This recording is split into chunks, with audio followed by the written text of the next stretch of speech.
Greetings everyone. நம்ம டெய்லியும் banking and SSC point of வியூல கரண்ட் அஃபேர்ஸ் கொஸ்டின்ஸ் பார்க்குறோம். இன்னைக்கு என்ன இம்பார்ட்டன்ட் கொஸ்டின்ஸ் இருக்குன்னு பார்ப்போம். First question, who has been named as ICC men's T20 world cup ambassador அப்படின்னு கேட்டிருக்காங்க. ஸோ இந்த ஐசிசி வேர்ல்டு கப் எங்கே நடக்க போகுது 2020 வேர்ல்டு கப் அப்படின்னு பார்த்தோம்னா யூஎஸ்ஏலையும் அமெரிக்காலையும் வெஸ்ட் இண்டீஸ்லையும் நடக்க போகுது. சரிங்களா? ஸோ இதுக்கான அம்பாசிடராக யாரை வச்சிருக்காங்க அப்படின்னு பார்த்தோம்னா உசைன் போல்ட்டை தான் வந்து இது பண்ணியிருக்காங்க. ஓகேவா? ஸோ அம்பாசிடர் யாருன்னா உசைன் போல்ட். அடுத்தது, who was awarded the sports man of the year in the Laureus awards அப்படின்னு கேட்டிருக்காங்க.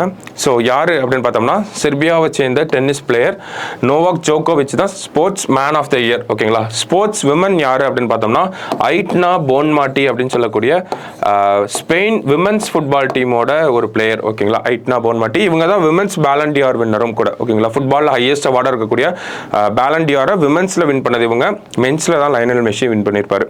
ஓகேவா? ஸோ ஐட்னா போன்மாட்டி. பெஸ்ட் டீம் யார் அப்படின்னு பார்த்தோம்னா ஸ்பெயின் விமன்ஸ் ஃபுட்பால் டீம் வந்து நமக்கு பெஸ்ட் டீமாக சொல்லியிருக்காங்க. Breakthrough player of the year யார் அப்படின்னு பார்த்தோம்னா நமக்கு ஜூட் பெலிங்ஹாம். இந்த மாதிரி நிறைய அவார்ட்ஸ் வந்து கொடுத்துருந்தாங்க. ஓகேவா? ஸோ இதுதான் அந்த அவார்ட்ஸ். இந்த லாரியஸ் அப்படிங்கிற ஆர்கனைசேஷன் இங்கிலாண்டை சேர்ந்த ஒரு ஆர்கனைசேஷன்.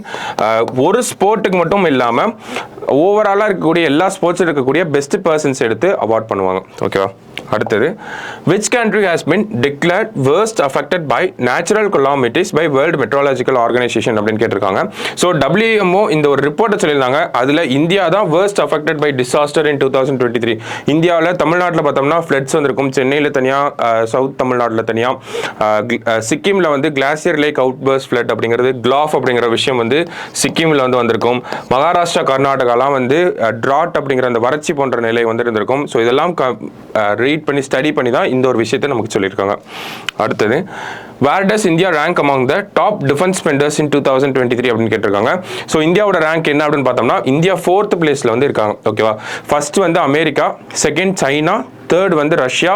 இந்தியா வந்து 8,400 crore டாலர்ஸ்ல இந்தியா வந்து 4th பிளேஸ்ல இருக்காங்க. ஓகேவா? So first America, China, Russia and India. So last question, national panchayat Raj day is observed on அப்படின்னு கேட்டிருக்காங்க. ஸோ நேஷனல் பஞ்சாயத்து ராஜ் டே எப்போ அப்படின்னு பார்த்தோம்னா April 24 தான் நம்ம அப்சர்வ் பண்ணுறோம். சரிங்களா? ஸோ இன்னைக்கே ப்ரிலிம்ஸ் பாயிண்ட் ஆஃப் வியூல ஒரு 5 கொஸ்டின் பார்த்துருக்கோம். நாளைக்கு இன்னொரு 5 கொஸ்டின்ல மீட் பண்ணலாம். தேங்க்யூ.